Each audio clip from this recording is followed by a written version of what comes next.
Tudo bem, pessoal? Eu quero me desculpar com vocês por ficar um tempo sem postar vídeos, mas eu devo confessar que eu tenho sentimentos ambíguos em relação à continuação desse projeto, porque às vezes seria melhor simplesmente ignorar tudo, deixar tudo no passado e seguir adiante. Assim como fez um amigo meu, que eu conheci lá no grupo Family Freedom, um grupo formado por ex-mormons. Se você tiver interesse, só comenta ali que a gente pode conversar depois. E ele me disse que resolveu sair do grupo, tocar a vida e ser uma pessoa normal, como ele bem colocou. Eu entendo, respeito, mas eu nunca tive vocação para ser capacho de ninguém. Eu não preciso que ninguém fale por mim, eu tenho a minha própria voz, certo?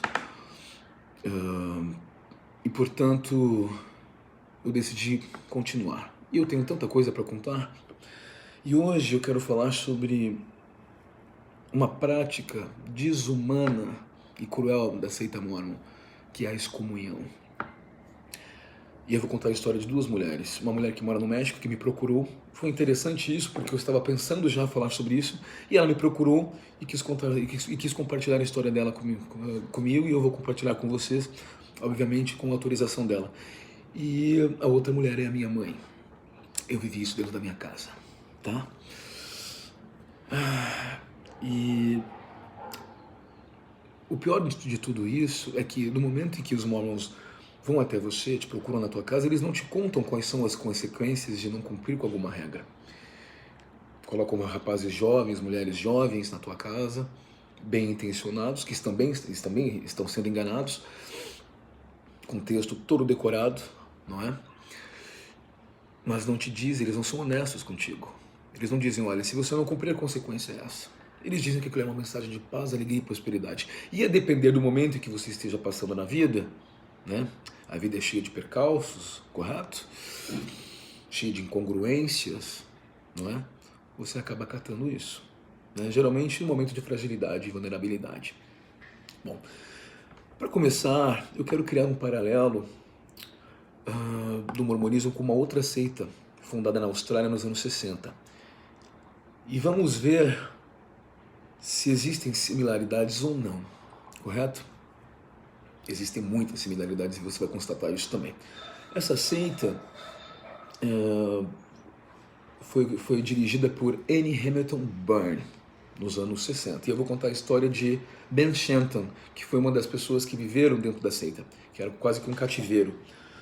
Esse homem hoje é casado há 20 anos e é pai de 2 filhos. Os seguidores dessa mulher, chamada Annie, a viam como a reencarnação de Cristo. E ela fazia com que as crianças que viviam com ela acreditassem que eram seus filhos. Annie era a reencarnação de Cristo. No mormonismo isso não é dito expressamente, mas a alta cúpula, a liderança superior, principalmente o fundador do mormonismo, Joseph Smith, é visto como um ser inatingível e intocável. Ele está acima do bem e do mal e sua autoridade não pode ser questionada. Tá? Você obedece e ponto. Essas pessoas acreditavam que o mundo iria acabar e que a seita teria que reeducar os sobreviventes.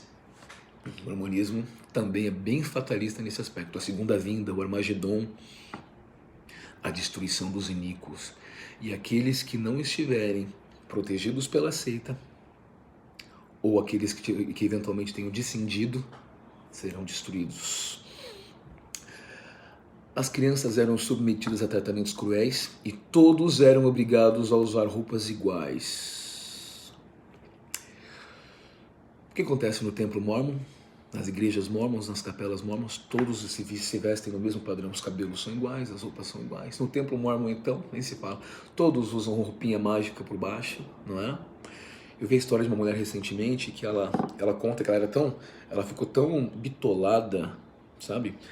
Que quando ela tirava um garment pela perna direita, ela já ia antes de terminar de tirar, ela já colocava o garment da perna esquerda, para não ficar um segundo sequer sem a roupa mágica, com medo de ser destruída pelo anjo do mal. Entre 14 e 28 crianças e adolescentes foram criados lá. Recebiam castigos físicos equivalentes à tortura e eram obrigados a usar drogas. Annie Hamilton Byrne morreu em junho passado, aos 98 anos de idade, e ocasionalmente visitava a propriedade. Shenton teve pouco contato com as pessoas externas ao culto, que era formado pelas crianças e pelos autodenominados tios e tias. Então, Annie é a mãe, a superiora, né? Que você pode comparar aí com o profeta Mormon. Ou se você quiser reduzir um pouco mais, como um bispo, a gente pode colocar assim também um bispo. E havia os tios que são as lideranças um pouco abaixo naquela hierarquia, né?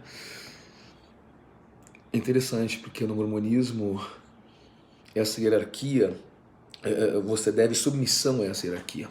Você não pode exorbitar disso, tá?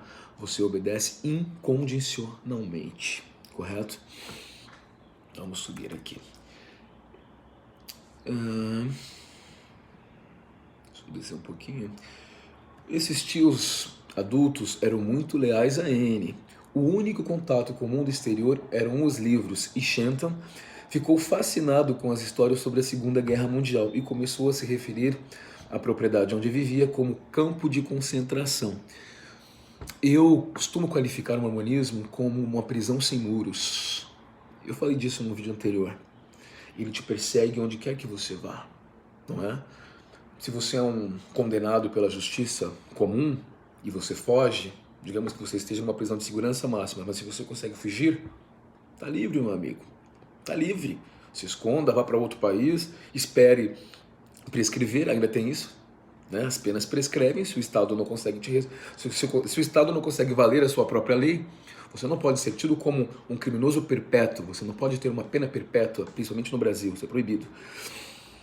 Mas uma seita como o mormonismo, você vive sob constante terror e constante medo. É uma prisão sem muros. Onde quer que você vá, ela te persegue. Porque ela age no teu sistema emocional, no teu psicológico. Ela faz uma lavagem nos teus circuitos emocionais e te persegue onde quer que você vá. Muitas semelhanças aqui, não é? Havia um livro de regras e castigos aprovados por ele. Variavam entre escrever milhares de linhas e receber sentadas e ser submergido em água até quase nos afogarmos. Outro castigo era segurar nossas mãos sobre velas acesas. O ambiente era de puro medo. Você não sabe quando vai acontecer um castigo e precisa criar mecanismos para enfrentá-los. Interessante.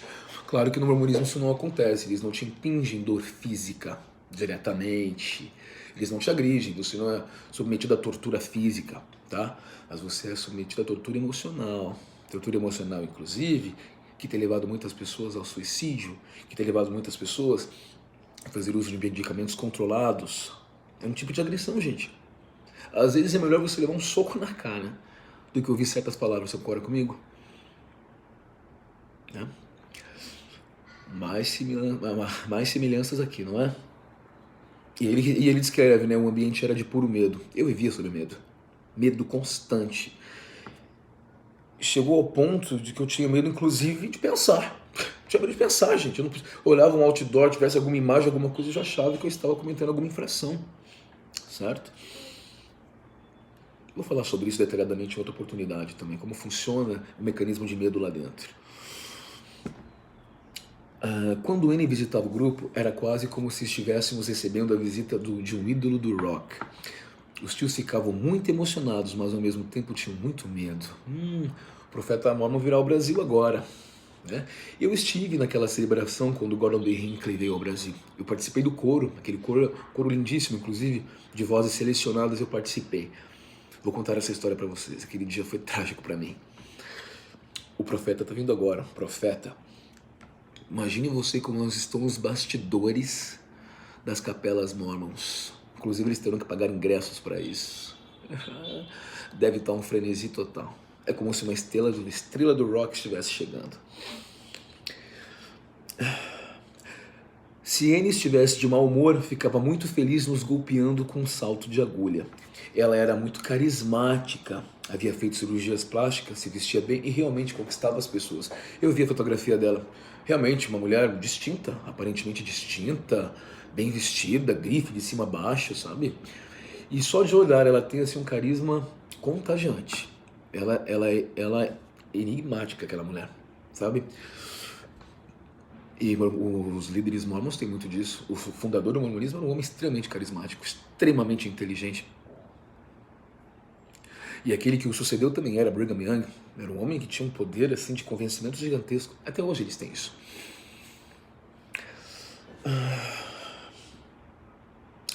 Todos falavam dela como se fosse nossa mãe. Nos davam Valium e LSD. Essas crianças eram drogadas, tá? O lema do grupo era: não visto, não ouvido, não conhecido. Não diga nada a alguém que não faz parte da seita. Qual é o lema do mormonismo? Você sabe de cor, vamos lá. Ser mormon é ser feliz.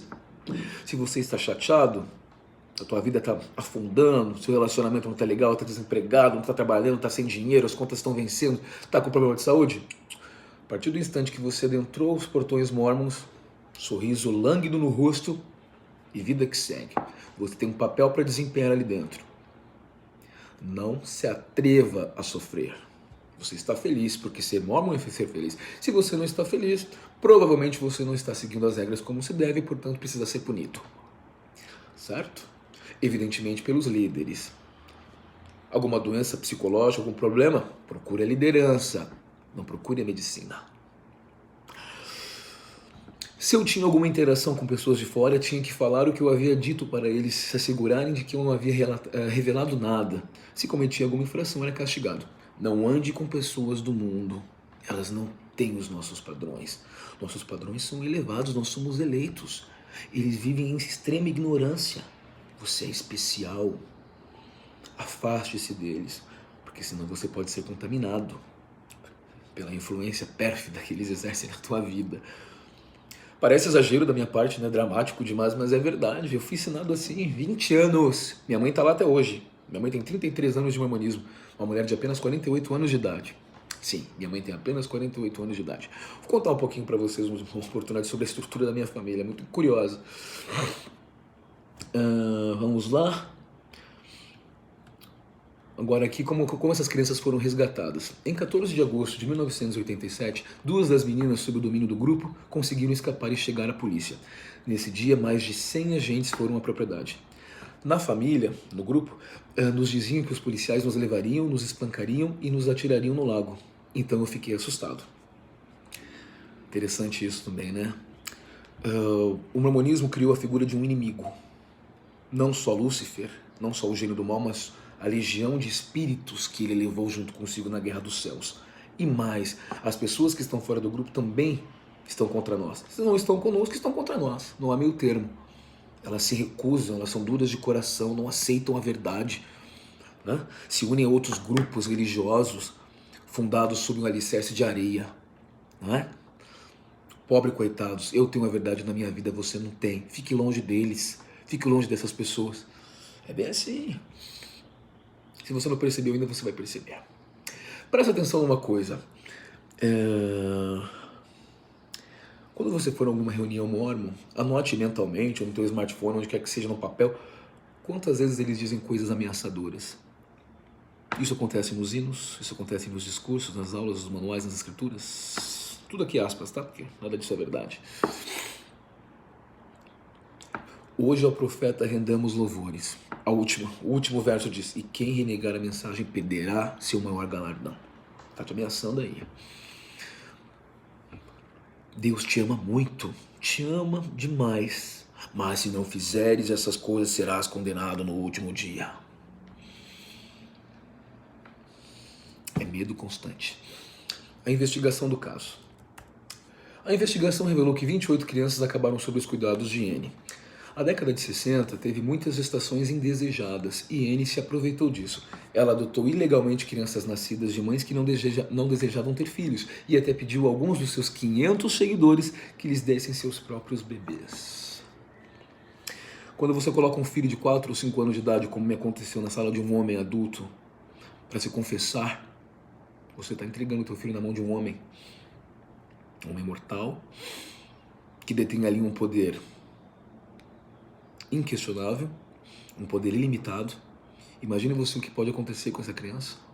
Casos pululam aí de violência sexual, estupros, pedofilia, não é? Agora, a pior parte da história, né? Anne nunca foi acusada de cometer abuso infantil ou foi para a cadeia. A polícia disse que não havia provas físicas suficientes e ela foi multada em apenas US$ 5.000 australianos por falsificar certidões de nascimento. Ela passou impune, tá? E morreu aos 98 anos de idade. Teve uma vida longeva. Você entende por que a gente precisa falar? Essas pessoas muitas vezes não são punidas. O mormonismo prosperou e sucedeu no mundo inteiro, em várias regiões do mundo, graças a isso. Porque as pessoas simplesmente não se opõem. Aqueles que passaram por lá e sofreram abusos e violências não se manifestam. Apenas deixa passar. Eu acho que nós, dissidentes, e com muito orgulho e com muita honra, deveríamos nos unir para evitar que mais pessoas sejam enganadas e exigir que essa seita mude o seu modus operandi, que eles sejam mais honestos com as pessoas, que eles parem de fiscalizar a conduta das pessoas, que eles parem de julgar as pessoas, tá?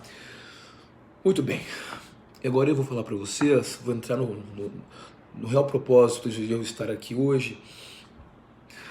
Nesta seita The Family, a gente percebe que as crianças foram vítimas de violências físicas e emocionais. O mormonismo não te agride fisicamente, mas a dor psicológica pode ser tão insuportável que você somatiza, né? E pode gerar consequências drásticas que podem culminar inclusive com suicídio. Eu vou relatar agora a história de duas mulheres, como eu disse no início do vídeo. Uma delas me procurou, fiquei muito feliz com o contato dela. Uma história triste, rapaz, uma história muito triste, mas ao mesmo tempo uma história de superação. Eu quero pedir 1000 desculpas a ela, não vou revelar o nome, foi assim que a gente combinou, por ter demorado um pouquinho para contar a história dela para vocês. E logo em seguida eu vou contar uma outra história, que é a história da minha mãe, né? Passou pela mesma coisa. E eu gostaria que você ficasse bem atento, né, com o que eu vou relatar agora. Antes de mais nada, eu quero dizer, a excomunhão parece uma coisa tão medieval, tão antiquada, quando a Igreja Católica dominava o mundo ocidental, né? E era quase que uma caça às bruxas, sabe isso? A Inquisição, né? E tudo tinha um propósito financeiro, econômico, né? A Igreja Católica sempre teve um poder, a Igreja Romana, desde o Império Romano, exerceu uma influência enorme na colonização dos povos, né? Inclusive aqui no Brasil, né? E é inadmissível que a gente aceite que seitas como o mormonismo continuem com práticas como essas. Eles não detêm institucionalidade para te punir. Eles não detêm institucionalidade para te punir. Eles não são ninguém. A partir do instante que você diz, eu não quero, eles não podem. Tá? Ocorre que eles estimulam a confissão. Então as pessoas ingenuamente confessam e são punidas. Entretanto, tá, em qualquer país em que haja uma democracia minimamente construída, a confissão não é a rainha das provas. Se eu confessar um crime, não necessariamente eu sou automaticamente condenado. É preciso que seja aberto o inquérito e investigado. Eu posso estar sendo coagido, eu posso estar fora de mim, eu posso ter tido um lapso, né? E ainda assim, uma vez que o inquérito tenha sido concluído e de fato eu seja condenado, eu tenho benefícios da lei por ter confessado. Eu tenho atenuantes aí, tá bom? Então veja que o sistema de leis brasileiro, por exemplo, garante uma série de direitos, certo? Para que a pessoa condena, para que o réu, né, não seja injustamente condenado. Havendo dúvida, indúbio pro réu, beneficia-se sempre o réu. E é assim que tem que ser. É por isso que o nosso sistema não aceita, por exemplo, prisão perpétua ou pena de morte, né? Porque a justiça falha e inocentes são condenados. Isso acontece nos Estados Unidos da América, por exemplo. É claro que alguns casos são tão óbvios que a gente gostaria mesmo de baixar a alavanca lá e matar eletrocutado um pedófilo, né? Às vezes a gente fica muito indignado, mas a gente tem que tomar cuidado com isso, com a maneira de fazer justiça, porque se um inocente receber uma pena dessa, significa que o sistema não está funcionando. Muito bem. Essa história de excomunhão me tocou bastante, porque por ter vivido isso em casa, eu vi exatamente como é. Como fica uma pessoa emocionalmente quando ela passa por um julgamento como esse. Vamos lá. Conheci a igreja em 1998, eu tinha 15 anos e estava encantada.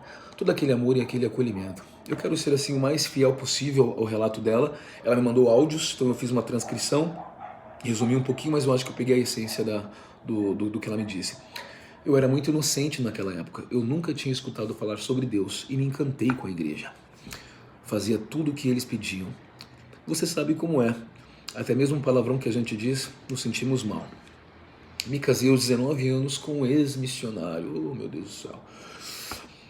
Portanto, achei que era um par perfeito para mim, selei-me no templo. Um mês após o casamento, vi minha vida tornar-se um inferno.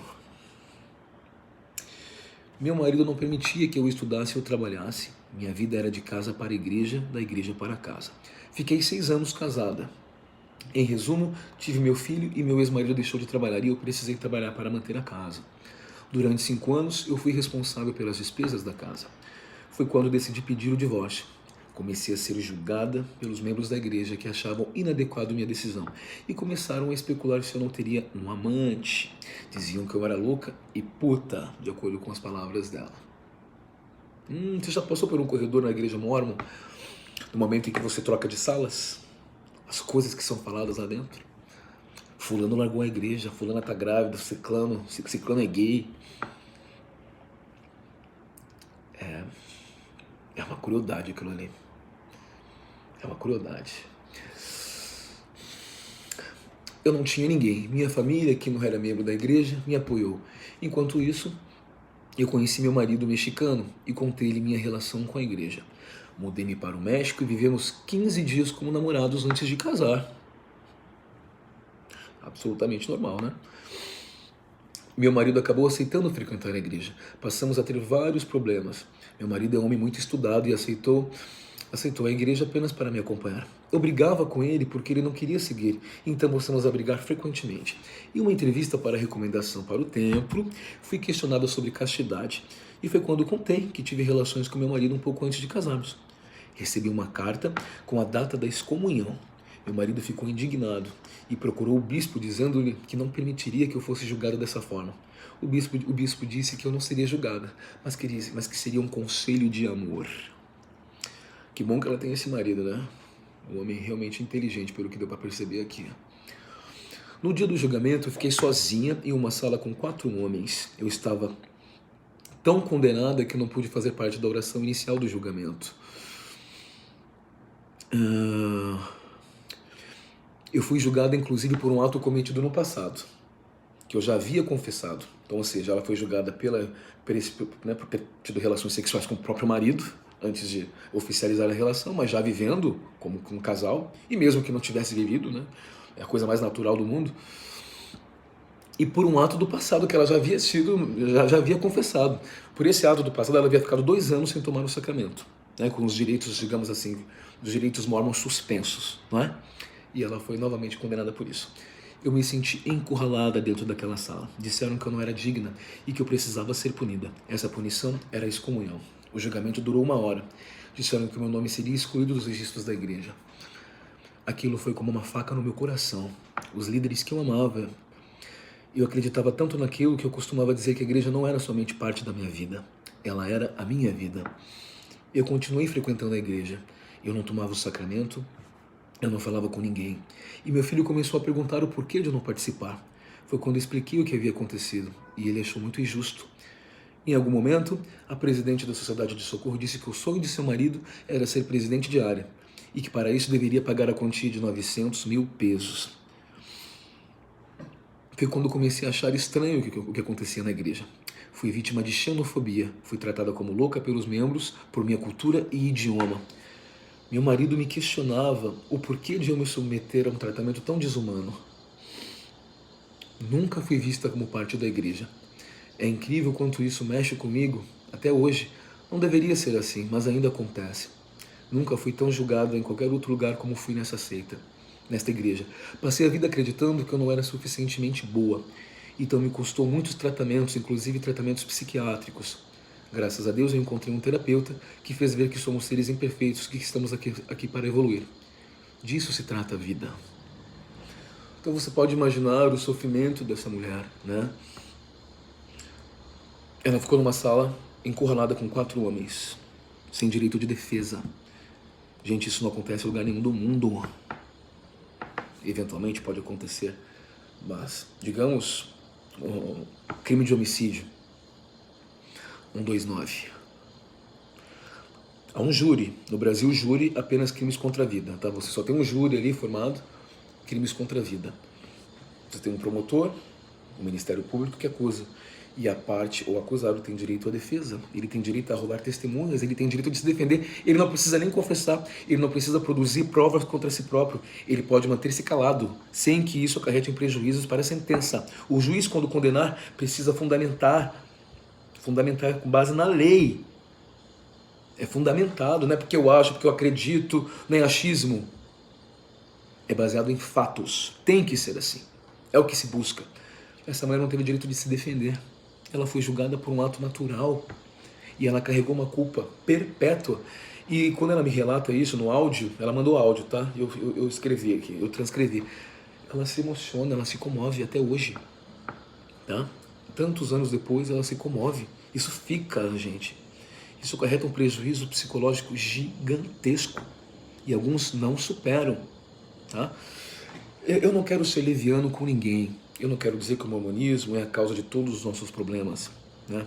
Mas, no meu caso, e provavelmente no caso de muitos de nós, ele era responsável pela maior parte deles.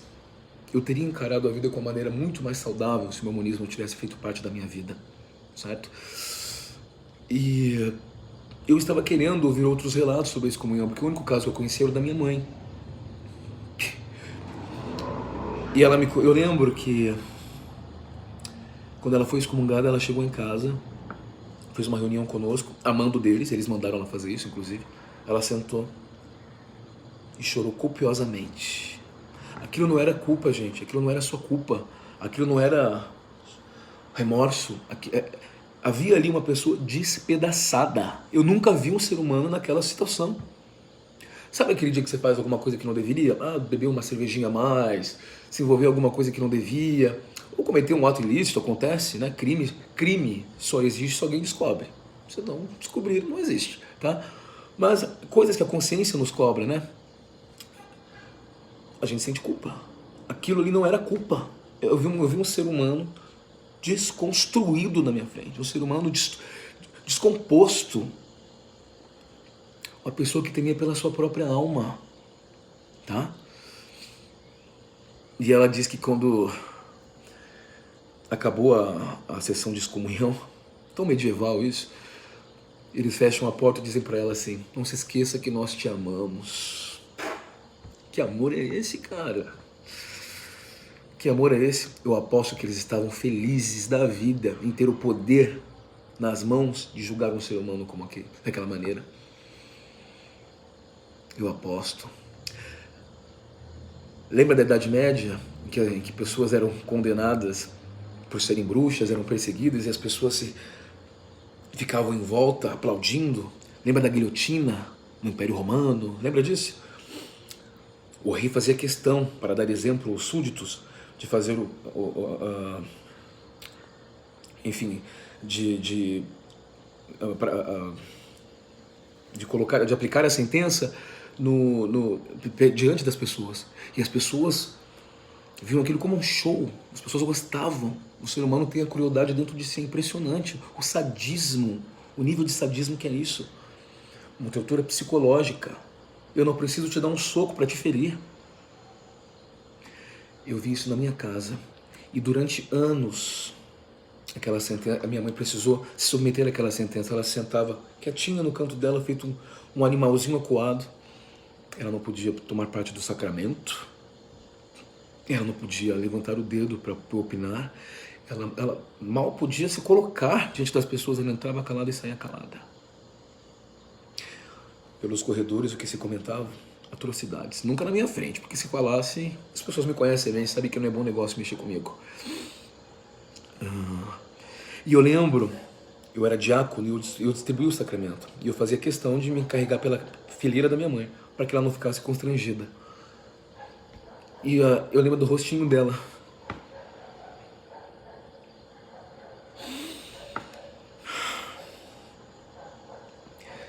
sem poder se defender, gente. E eu dizia para mim mesmo, eu jamais me submeteria a isso, jamais. E ela acreditava que o profeta ia receber o caso dela pessoalmente, o profeta em pessoa ia cuidar do caso dela. O pior de tudo, ela continuou pagando o dízimo durante todo aquele período. Ela era impura, mas o dinheiro dela não era. O dinheiro dela era muito bem-vindo. Se eles fossem éticos, se eles fossem decentes, se eles fossem corretos, eles teriam dito: olha, durante esse momento, essa fase que você está passando, nós não vamos receber o seu dízimo, tá? Mas fica tranquila, assim que tão logo a gente resolva a situação, você passe por esse período, as coisas vão se acertar. Ela não foi assistida, ela não foi respeitada, ela foi desumanizada, assim como essa moça aqui, que também se emociona quando conta o relato dela. Fique longe do mormonismo, fique longe. Aqui está uma pessoa que sobreviveu a ele. Faça um bem a si mesmo. Fique longe dessas pessoas. Muito obrigado, até mais.